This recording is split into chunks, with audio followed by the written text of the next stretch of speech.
Great to be here. So it's been over 5 years now since COVID really hit. Hard to believe sometimes. It really is. And the effects, well, they're still with us in many ways. Definitely. So today we're going to get into a conversation from Real Talk Weekly earlier this year. Ah, yes, the one with Emma and Liam. Exactly. They were looking back, reflecting on, their own experiences during the pandemic. It's a really interesting source, actually. Yeah, we thought so too. It's not about stats or policy, really. It's more personal, human reactions. Right, which gives a different kind of insight, doesn't it? Their memories from early 2025 looking back. Our plan here is basically to pull out the key moments from what they said, the things that stood out. The big takeaways, yeah. Try and understand their perspective on it all, looking back after 5 years. Okay, so let's dive in. One of the first things that jumped out was how they both felt it was underestimated at the start. Oh, for sure. Liam specifically mentioned just how quickly everything changed. Like 1 minute it's normal life, the next you're wiping down groceries. Exactly. And the masks suddenly appearing everywhere. And that huge sudden shift to working from home for so many people. It really underscores that speed, doesn't it? How fast reality just shifted. Yeah, and the fear. They both talked about the fear of this completely unknown thing. Mm-hmm. That uncertainty seemed pervasive. Mm-hmm. And it led to, well, Liam mentioned being glued to the news. Constantly checking case numbers, right? Yeah. Information, or sometimes the lack of it, became, like, central. And then came the lockdowns. That word Liam used, surreal. Emma agreed with that, too. It's almost hard to fully remember that feeling of sudden confinement now. It is. Liam also brought up the whole toilet paper panic. Huh, yeah. Seems a bit funny now, maybe. A little, but back then it was pretty intense. He saw it as a really early sign of just how anxious people were. Well, it makes sense, doesn't it? Faced with this massive uncertainty, people grabbed onto something they felt they could control. Secure essentials. A visible sign of that underlying anxiety. Definitely. It's a classic human response in a crisis, trying to find some agency. So moving on from the initial shock, they got into a personal side of it all. The isolation. Right.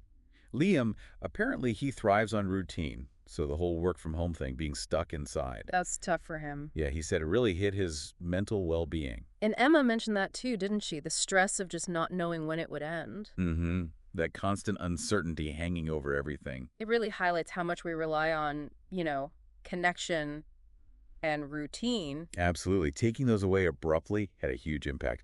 But interestingly, Emma also brought up something else. The unexpected upsides. Yeah, exactly. Yeah. Despite all the difficulties, they both found moments of, well, personal growth almost. Like Liam rediscovering cooking and reading. Uh-huh.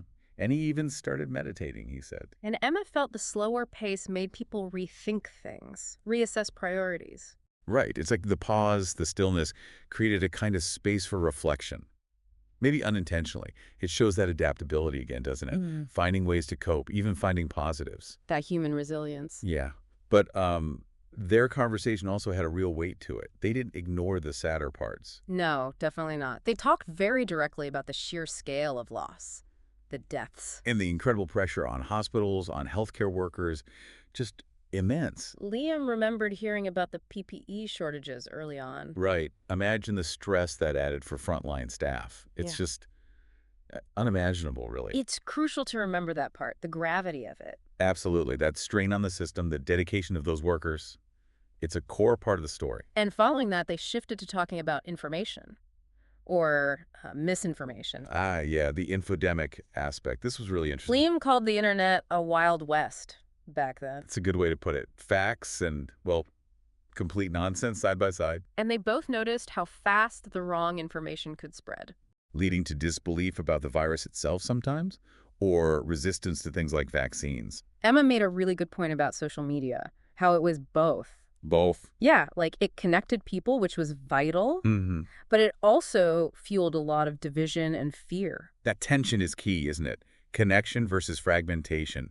Digital tools cutting both ways. And all those arguments about masks, lockdowns, where the virus came from.